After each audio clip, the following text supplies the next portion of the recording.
Selamat pagi Bu Riri.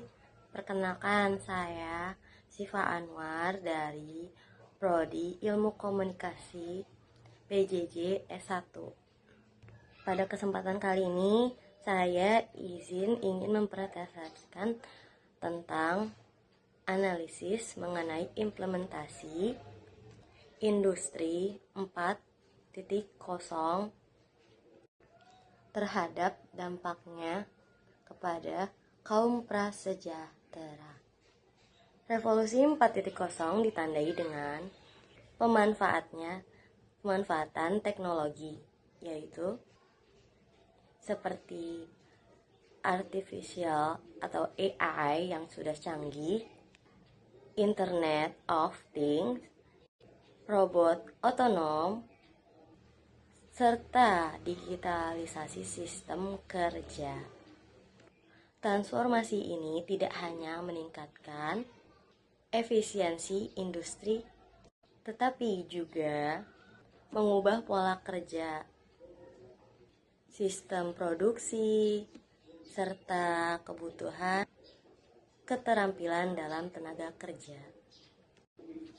Namun, perubahan ini tidak selalu berdampak positif bagi semua kelompok masyarakat, yaitu seperti kaum prasejahtera bisa menjadi kelompok yang paling rentan karena adanya keterbatasan akses teknologi dan literasi digital.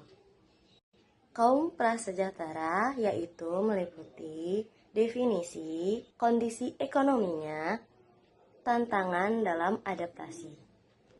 Kaum prasejahtera adalah sebuah kelompok masyarakat dengan kondisi ekonomi yang paling rentan dan pendapatan mereka di bawah standar di kebutuhan minimumnya. Dalam konteks industri 4.0 ini, kelompok ini umumnya memiliki akses terbatas terhadap pendidikan, teknologi, dan pelatihan di keterampilan digital, sehingga sulit beradaptasi dengan perubahan teknologi yang cepat.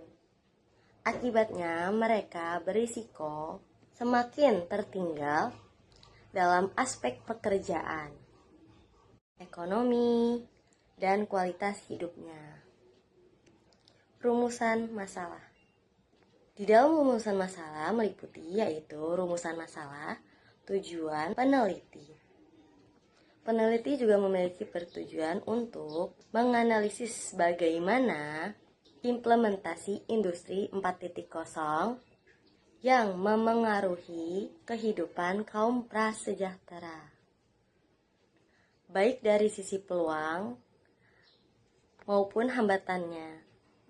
Fokus utama penelitian adalah mengidentifikasikan yaitu dampak positif dan negatif faktor penghambatan adaptasi teknologi, serta merumuskan strategi agar penerapan industri 4.0 ini dapat berjalan secara inklusif dan adil.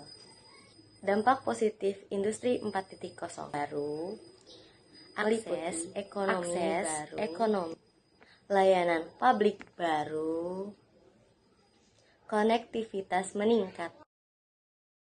Industri 4.0 ini memberikan sejumlah dampak positif, salah satunya yaitu akses ekonomi baru. Teknologi digital melibatkan kaum prasejahtera dalam UMKM berbasis online, pekerjaan yang bisa dikerjakan daring, dan ekonomi kreatif dengan modal yang relatif kecil. Selain itu, digitalisasi layanan publik seperti bantuan sosial, kesehatan, dan pendidikan yang mempermudah akses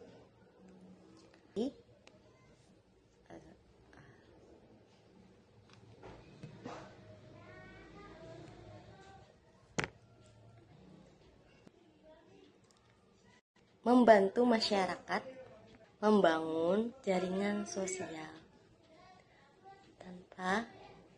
tanpa jaringan ekonomi tanpa batas geografis. Dampak negatif industri 4.0 meliputi kehilangannya pekerjaan, kesenjangan digital, akses terbatas. Industri 4.0 juga menimbulkan dampak negatif terutama bagi kaum prasejahtera. Otomatisasi dan penggunaan AI berpotensi menggantikan pekerjaan yang dilakukan manual, seperti buruh pabrik, pekerjaan tanpa keterampilan digital.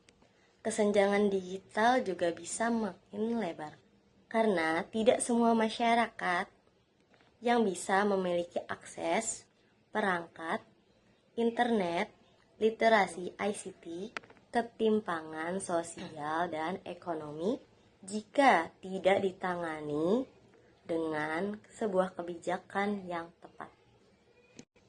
Strategi inklusif industri 4.0 meliputi yaitu pelatihan digital, pemerataan akses, pemberdayaan UMKM. Untuk mengurangi kesenjangan tersebut, diperlukannya strategi implementasi industri 4.0 yang inklusif, antara lain yaitu program upskills dan reskills berbasis literasi digital, pemerataan akses internet desa dan kota, subsidi perangkat digital bagi masyarakat atau kelompok yang rentan, pemberdayaan UMKM yang berbasis teknologi. Strategi ini diharapkan mampu meningkatkan kapasitas daya mampu manusia, kaum prasejahtera, agar tidak tersisih dalam transformasi digital. Metode penelitian meliputi yaitu penelitian ini menggunakan pendekatan kualitatif dengan metode pendekatan kualitatif dengan metode perpustakaan. Data yang diperoleh merupakan dari buku, jurnal ilmiah, dan artikel terpercaya yang membahas mengenai revolusi industri 4.0, dipilih untuk memahami fenomena sosial karena secara mendalam bukan berdasarkan angka, tetapi berdasarkan makna dan konteksnya. Jadi kesimpulannya adalah yaitu tantangan dan peluang, peran kebijakan, literasi ICT. Dapat disimpulkan bahwa industri 4.0 merupakan membawa peluang sekaligus tantangan bagi para kaum prasejahtera. Tanpa kebijakan, pemerataan akses, dan peningkatan literasi ICT, teknologi justru dapat memperlebar kesenjangan sosial. Oleh karena itu, diperlukannya sebuah kolaborasi antara pemerintahan, dunia industri, serta masyarakat untuk memaksimalkan transformasi digital bisa berjalan secara adil dan inklusif. Terima kasih, sekian untuk presentasi saya. Terima kasih Bu Riri. Selamat pagi.